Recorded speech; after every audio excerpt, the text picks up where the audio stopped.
Welcome to the ASCO Update 2015 here in Zurich. Now we're going to discuss the practice-changing studies in breast cancer. Next to me sits Dr. Andreas Müller from the Kantonsspital im Winterthur.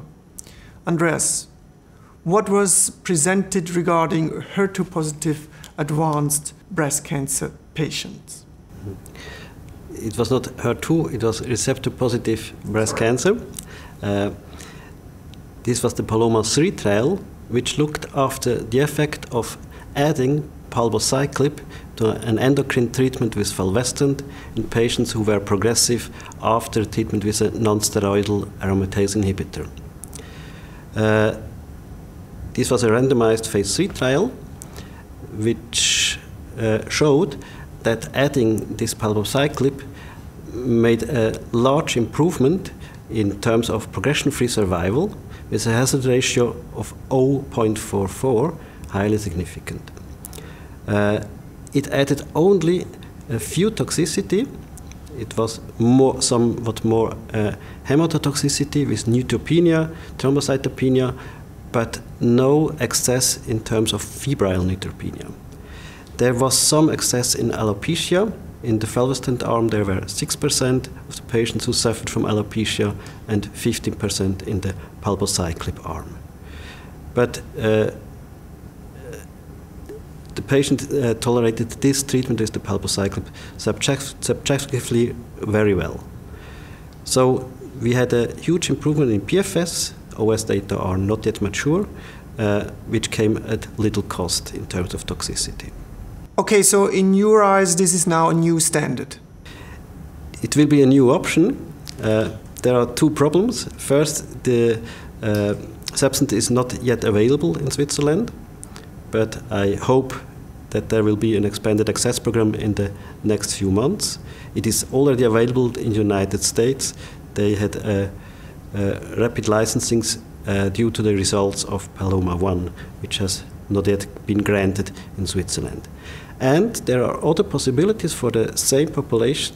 It's the combination of everolimus with exemestane, which showed a very similar result in terms of PFS, but there was some more subjective toxicity for the patients which were treated with the everolimus than in the placebo treatment.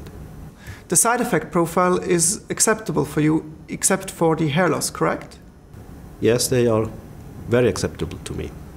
Now, to which group of patients should this treatment now be offered?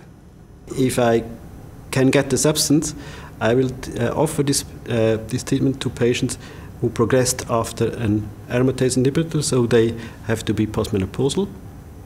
And otherwise, there are no specific subpopulations who profit more or less than others, so I will recommend them to them all. Is there an extended access program here in Switzerland for this substance? No, it is not, and it is not yet planned, but I hope that this company will give access to the treatment in some months. Okay. Now we are going to discuss the treatment in early breast cancer with denosumab. Could you briefly summarize the study and the major findings? Yeah. The trial was ABCSG 18. It's the Austin trial group. They looked after the use of denosumab in an anti-osteoporotic dose, which is 2 times 60 milligrams per year, compared to placebo, in patients on adjuvant aromatase inhibitor. So they all had to be receptor positive and postmenopausal. The first endpoint was symptomatic skeletal events, and they had some secondary endpoints. Among them were survival endpoints, but the survival endpoints are not yet reported because they are not mature. So we have now data on the bone endpoints.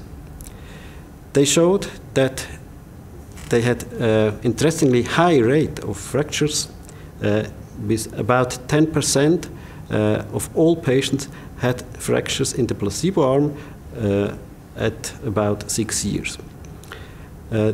This fracture rate could be reduced at half by the denosumab treatment.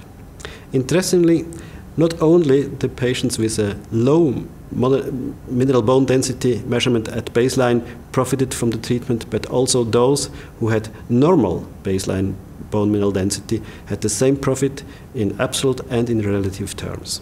Is there really absolutely no downsides to this new treatment? They could not find any downsides. They looked for osteonecrosis of the jaw. They didn't find any.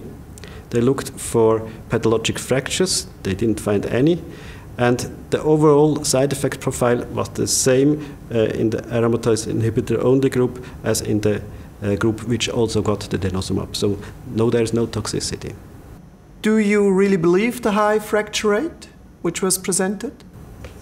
I was surprised too by this 10% fracture rate about 6 years. When I look back to the ATAC trial, then I see a similar rate of fractures. When I look at the ASCO trials, there it was somewhat lower in the range of 6%, but it is about 6 to 10%. It's what we have to expect under aromatase inhibitors. Okay, so do you send all your patients now to the dentist first?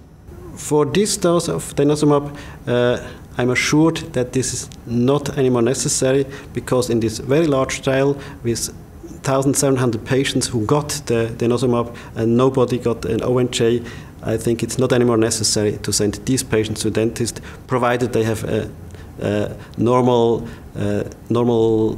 health, oral health when I look inside the mouth.